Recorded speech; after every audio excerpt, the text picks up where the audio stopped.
تین چیزیں انسان کو کھینچتی ہیں. ایک تو ہے بیوٹی، دوسری ہے کوالٹی، اور تیسری ہے ریالٹی.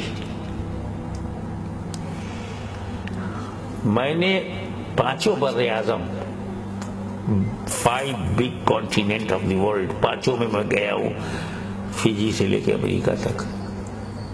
یا تو آدمی کو میں نے بیوٹی کے پیچھے بھاگتے دیکھا، یا کوالٹی، یا کچھ لوگ ایسے ملے جنہیں ریالٹی. بیوٹی امپورٹنٹ ہے لیکن ٹیمپوریری ہے.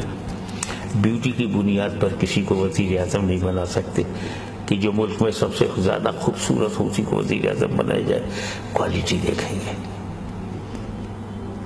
جو بہت خوبصورت ہے اسی سے علاج کرایا جائے، جی نہیں، علاج کی کوالٹی ہے کہ نہیں، یہ ڈاکٹریٹ ہے کہ نہیں، یہ ڈاکٹر. خوبصورت آدمی سے بلڈنگ نہیں بنوائیں گے کہ خوبصورت سے بلڈنگ بنائی، یہ دیکھا جائے گا انجینئر ہے کہ نہیں، کوالیفیکیشن. لیکن کوالٹی بھی ٹیمپوریری ہوتی ہے جب تک دماغ کام کر رہا ہے کہ کوالٹی ہے، اور دماغ نے ساتھ چھوڑ دیا کوالٹی ختم ہے. مگر ریالٹی کبھی ختم نہیں ہوتی. بیوٹی ختم ہو جاتی ہے، کوالٹی ختم ہو جاتی ہے، ریالٹی کبھی ختم نہیں ہوتی. اگر ہم یہ جان جائیں کہ ہماری ریالٹی کیا ہے، ہمارا ٹینشن ہی ختم ہو جائے گا. ارے بھائی، ریالٹی یہی تو ہے کہ ہم اپنی مرضی سے دنیا میں آئے نہیں ہیں. ریالٹی یہی تو ہے کہ ہم اپنی مرضی سے مریں گے نہیں.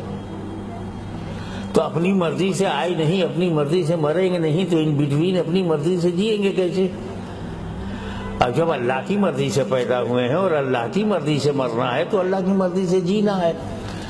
اگر ریالٹی کو آدمی اپنے دل و دماغ میں بسا لے کہ جو رب دے دے لے لو، جو رب دیتا جائے لیتے جاؤ، سکھ ہو یا دکھ ہو، سکھ ہو یا دکھ ہو، جب رب کی مرضی سے ہمیں مل رہا ہے اور ہم اس کی مرضی کے پابند ہیں، غلام ہیں، بندے ہیں، تو میں یہ سمجھتا ہوں کہ ایکسپٹنس کی وہ قوت آپ کے اندر پیدا ہوگی، تسلیم و رضا کی، کہ پھر آپ کو درد سے درد تو ہوگا، آپ کو بیماری سے تکلیف تو ہوگی، لیکن آپ راضی رہیں گے اندر، تو ٹینشن نہیں ہے، ٹارچر نہیں ہے، ڈیزاسٹر نہیں ہے. بس میری یہی امت المسلمین سے عموماً اور اہل سنت و جماعت سے خصوصاً یہ گزارش ہے، ریکویسٹ ہے کہ فاعل حقیقی ایک ہے، کرتا دھرتا ایک ہے، سکھ دکھ دینے والا ایک ہے. تو جس طرح تم سکھ کو اس لیے قبول کرتے ہو کہ دینے والا تمہارا رب ہے، تو دکھ کو بھی اسی خوشی سے قبول کر لو، دینے والا تمہارا رب ہے. جس دن یہ ایکسپٹنس پیدا ہو گئی، اس دن درد نہیں.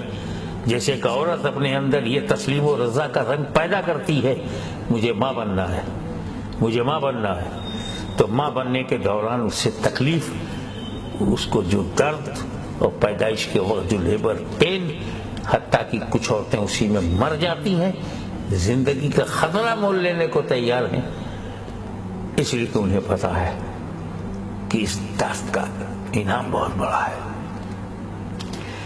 ہر تکلیف کے پیچھے اللہ کا چھپا ہوا انعام ہے.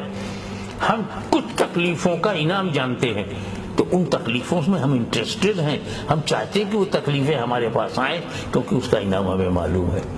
لیکن جس تکلیف کا انعام معلوم نہیں ہے وہیں ہم بھٹک جاتے ہیں اور بھول جاتے ہیں. ہمیں یاد کرنا چاہیے امام علی مقام حسین ابن علی رضی اللہ تعالیٰ عنہما کی زندگی پر نظر ڈالیے تو آنکھوں سے ایک قطرہ آنسو کا باہر نہ آنا یہ دلیل ہے کہ کربلا میں آئی ہوئی ہر تکلیف کا رزلٹ دیکھ رہے تھے، اور رزلٹ اتنا شاندار تھا کہ وہ تکلیف بے جان ہو گئی کیونکہ رزلٹ جاندار ہے. تو گھر میں ایک بچہ پیدا ہوگا، بیٹی یا بیٹا، ایک رحمت کا دروازہ کھلے گا. یہ اتنا زبردست انعام ہے کہ ہر عورت اپنے لیبر پین کو بھول جاتی ہے. تو کوشش کرو کہ رب پر اتنا بھروسہ آ جائے کہ اس کی ہر تکلیف ہماری بھلائی کے لیے ہے. وآخر دعوانا الحمدللہ.